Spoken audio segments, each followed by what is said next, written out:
Hi students, in this section we are going to discuss about the ionic radius and ionization enthalpy. In the last section we have discussed about the atomic radius and atomic volume. What is atomic radius? Atomic radius is the distance from the center of the nucleus to the outermost shell of the electron. Okay. Then atomic radius can be expressed as covalent radius, metallic radius and van der Waals radius. What is covalent radius? The half of the distance between the two nuclei of identical atom bonded by a single covalent bond.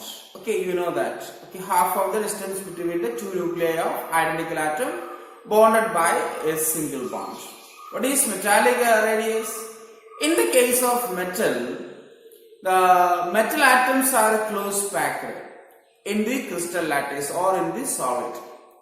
The half of the distance between the two nuclei of metal atoms in a metal lattice is called a metallic radius. Okay, half of the distance between the two nuclei of metal atoms in the metal lattice. Okay, and the variation of this atomic radius in the periodic table we discussed. Along the period it decreases. Okay, along the period atomic radius decreases because the electron is added into the same principal quantum level.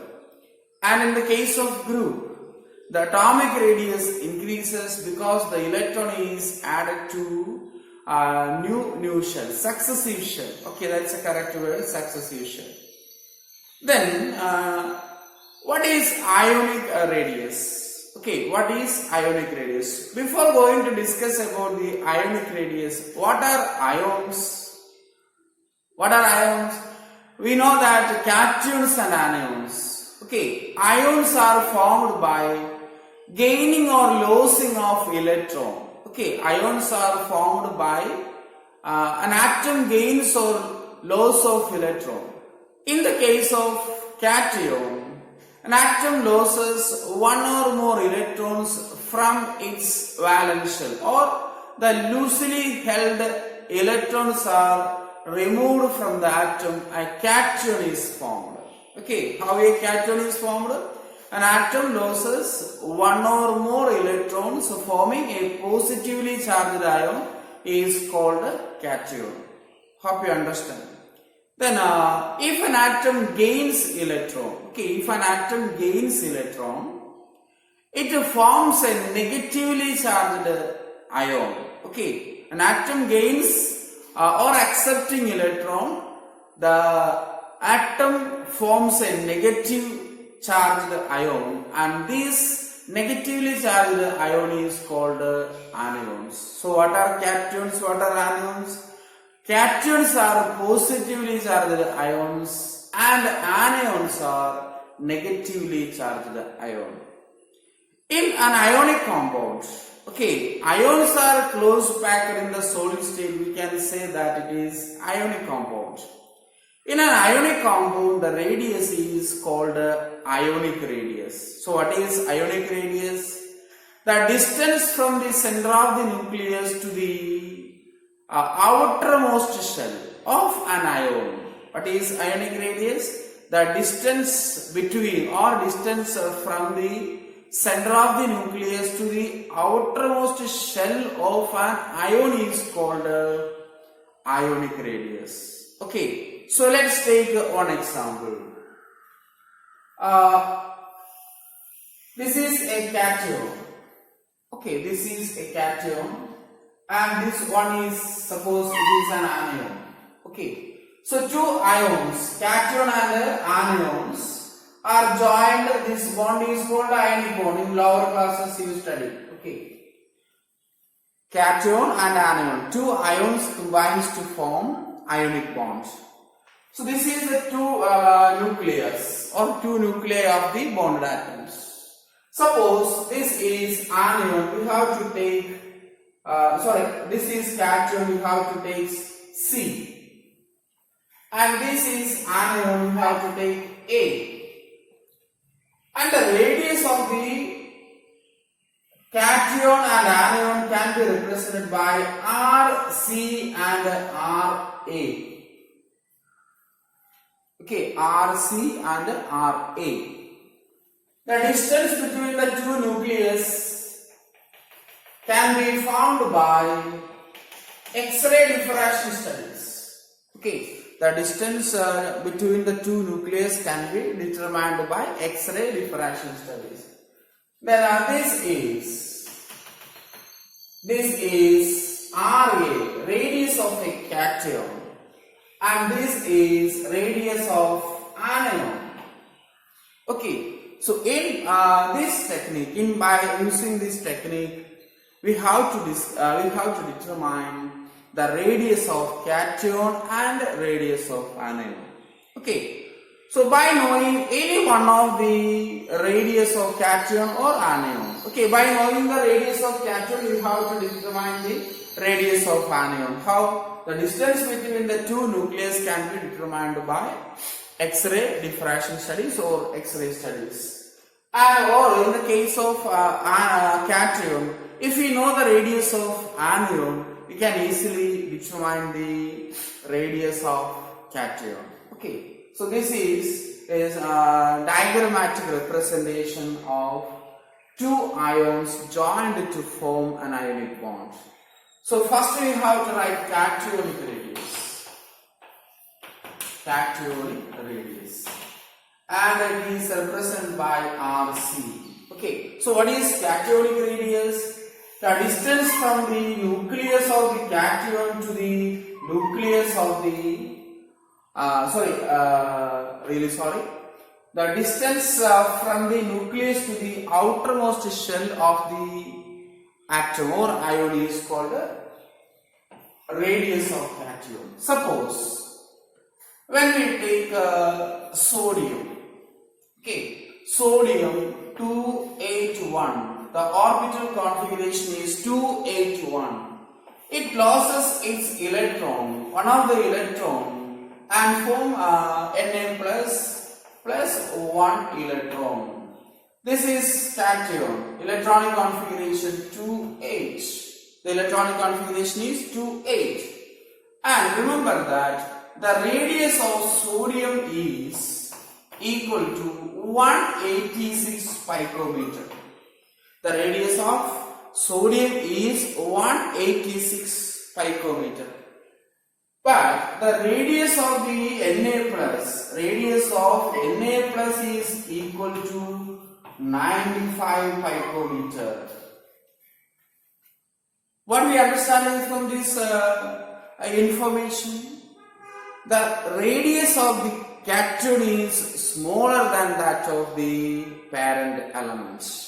Okay, the radius of the cation is smaller than the parent element. Why? In the case of sodium, there are 3 shells. Okay, in the case of sodium, there are 3 shells. Here are 2 electrons, here 8 electrons, here only 1 electron. After the removal of that 1 electron, sodium has 11 proton and 10 electron. Okay, after the removal of 1 electron from the sodium atom. Now the sodium having 11 proton in the nucleus and 10 electron around the nucleus, revolving around the nucleus. What happens? The effective nuclear charge increases. The effective nuclear charge increases, the electron cloud moves towards the nucleus. The electron cloud shrinks, and that's why the size of the cation is smaller. Okay, remember that cations are always smaller than the parent element. The radius of cation is smaller than the radius of the parent element. Okay, hope you understand. Then next we move to the anions. Okay, anionic radius. This one is A. Then second one is anionic radius. Anionic radius. In the case of anion, an atom gains electron. Okay, an atom gains electron, negatively charged anions are formed. For example, fluorine. Okay, fluorine. Fluorine, the electronic configuration is 2, 7. Okay, shell electronic configuration.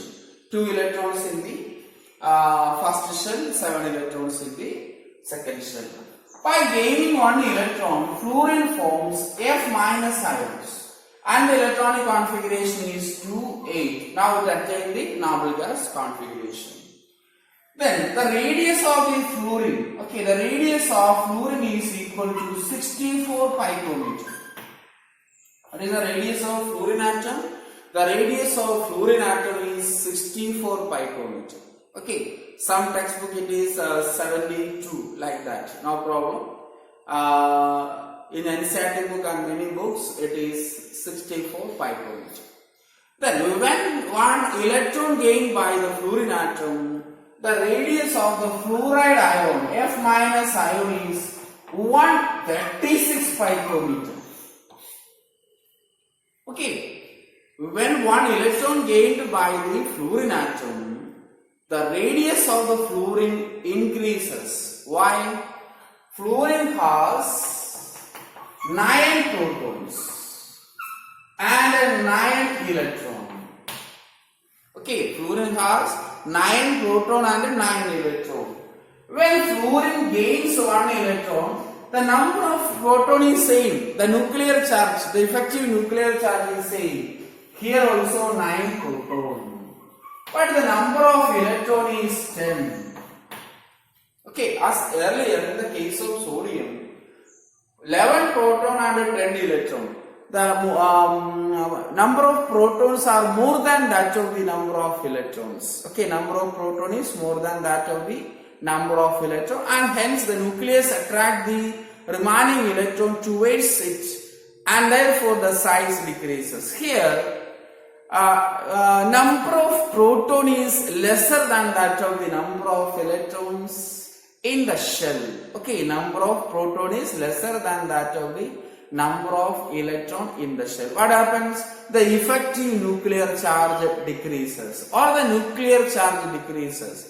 If the nuclear charge decreases, the electron is move away from the nucleus. Okay, electron is far away from the nucleus, and that's why the size increases. Okay, why the size of the anion increases? By gaining electron, the nuclear charge decreases and the electron cloud widens, electron cloud spreads, and that's why the size of the anion increases. Another example, chlorine. Chlorine is already discussed. Next example is chlorine atom. Okay, in the case of chlorine, the radius of the chlorine atom is 99 picometer. Okay, what is the radius of the chlorine atom? 99 picometer. And that of chloride ion, okay, and that of chloride ion is 181 picometer. Okay, it's nearly doubled, not almost doubled, nearly doubled. Why? In the case of chlorine atom, 17 proton and 17 electron. One more electron is gained by chlorine atom. 17 proton and 18 electron. The number of proton is lesser than that of the number of electron, and that's why the size increases. So you should remember that cations are smaller than the parent element and anions are bigger than the parent element. Also, we have to discuss about the isoelectronic species. Here sodium loses 1 electron, sodium ion is formed, and fluorine gains 1 electron, fluoride ion is formed. So next simple topic is isoelectronic species. Okay, isoelectronic species. So what are isoelectronic species? Isoelectronic species having same number of electrons. Okay, a species having same number of electrons are called isoelectronic species. Isoelectronic electronic species. Okay, for example, Na plus 10 electrons. Okay, 10 electrons. F minus 10 electrons. Then O2 minus 10 electron. Oxygen 8 electron. When oxygen atom gains 2 electrons, the number of electrons is 10. Okay, 10 electrons gained. 10 electrons in the O2 minus. And the second one is, the fourth one is Al3 plus. Okay, Al3 plus. Al3 plus also 10 electrons. N3 minus also 10 electrons. Then what about the radius of these ions? All these ions having same number of electrons, but the radius of the ions are different. Here Al3 plus is a very smaller radius or very smaller size than the Na plus, than the F minus, than the O2 minus, than the N3 minus. Why? If the positive charge increases, effective nuclear charge or nuclear charge increases, and hence the radius decreases. Okay, so Al3 plus 3 positive charge. Okay, it has 13 proton and 10 electrons. Number of electrons are same, but the positive charge, the net positive charge is more. So that's why it's a smaller atom. Okay, then Na plus 10 electron, 1 positive charge. F minus only 1 negative charge. Then here O2 minus 2 extra electron, 3 extra electron. And remember that when the positive charge increases, the size of the isoelectronic species decreases. Okay, when the positive charge increases, the size of the species decreases. And in the other side, or on other hand, when the negative charge increases, the size of the ion increases. Okay, in the case of nitrogen, 7 proton and 10 electron. Okay, 7 proton couldn't attract the 10 electron effectively. Okay, and also there is an electronic repulsion, we will discuss later. So 7 proton and 10 electron, the radius of the N3 minus is larger. Okay, are you clear? Okay, next is ionization enthalpy. Ionization enthalpy or ionization energy. What is ionization enthalpy? The energy required to remove loosely held electron from a gaseous isolated atom is called ionization enthalpy or ionization energy. What is ionization energy? The energy required to remove the electron from the valence shell of a gaseous isolated atom.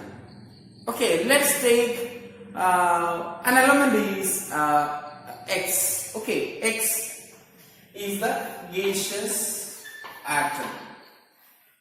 And when the electron is removed from the atom, we know that it becomes positively charged. Okay, positively charged. The energy required to remove the electron from the valence shell is called ionization energy. And the ionization enthalpy or ionization energy is represented by delta IH, because the symbol of enthalpy is H. This is a thermodynamical data. Okay, it's a thermodynamic data. Enthalpy, we will discuss more about the enthalpy. Now you just understand that enthalpy is energy change. Okay, energy. So H is the symbol of enthalpy.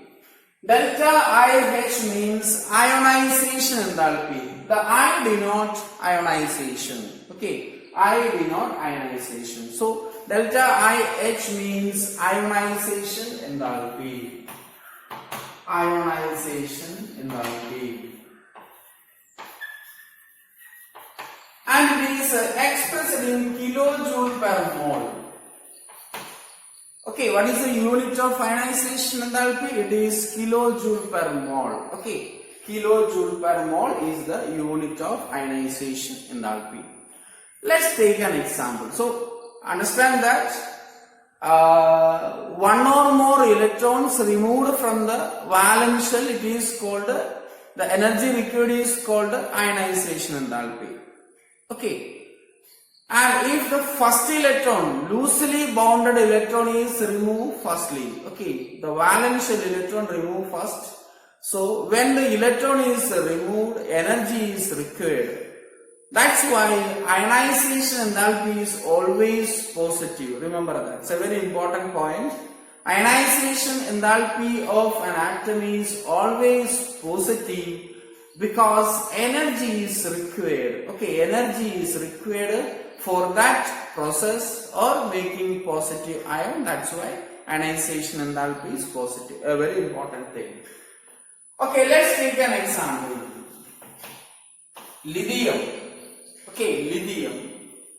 2-1 electronic configuration. Shell electronic configuration is 2-1 and it is in the gaseous state. When energy is given to the lithium, it becomes lithium plus gas. Okay, lithium plus gas plus 1 electron. And the electronic configuration is 2. Shell electronic configuration is 2. Okay, more clearly it is 1s2, 2s1. Now it is 1s2, 1s2. It is the configuration of helium atom. Okay, it is the electronic configuration of helium atom or a noble gas. The ionization enthalpy for this process is 520 kilojoule per mole. Okay, how much energy required to remove 1 electron from the lithium atom? It is 520 kilojoule per mole. Remember that. And we try to remove 1 more electron. So lithium plus gas. Again we supply or give energy to the lithium plus ion. It becomes lithium 2 plus 1s1 electron. Okay, here is 1s2 electron plus 1 electron. And IH for this process. Okay, IH for this process is 7,298 kilojoule per mole. Okay, 7,298 kilojoule per mole. Why? It is very difficult to remove electron from a positively charged ion. Okay, it's very difficult. A very difficult process to remove electron from a positively charged ion.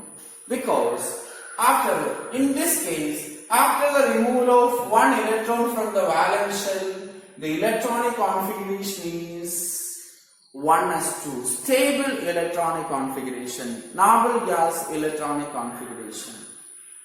From the stable electronic configuration, okay, lithium plus ion having a stable electronic configuration, from this 1 more electron is removed by giving more energy. Look at the energy. It is 7,298 kilojoule. And from this, we have to conclude that the second ionization enthalpy of the atom is higher than that of the first ionization enthalpy. Then again we try to remove this electron. It's very difficult. So here there is a conclusion. Okay, right here. The first ionization enthalpy is less than second ionization enthalpy is less than third ionization enthalpy. Or you have to write IE3, ionization enthalpy, third ionization enthalpy is always greater than a second ionization enthalpy is greater than first ionization enthalpy or ionization energy. Sometimes it is also known as potential, okay, ionization potential. The energy is expressed in electron volt. So remember that after the removal of one electron, the atom is positively charged. Then again we try to remove one more electron from the valence shell. It is difficult. Okay, we require more energy, and hence we have to conclude that first ionization energy is lower than that of the second, or in the reverse order, second ionization energy is always greater than the first ionization energy. Okay, then third ionization energy is always greater than the second and the first ionization enthalpy or energy. So it's a very important thing. Okay, so a very simple concept, ionization enthalpy, the energy required to remove electrons from the isolated gaseous atom or gaseous isolated atom is called ionization enthalpy. It is expressed in kilojoule per mole and is denoted by delta IH.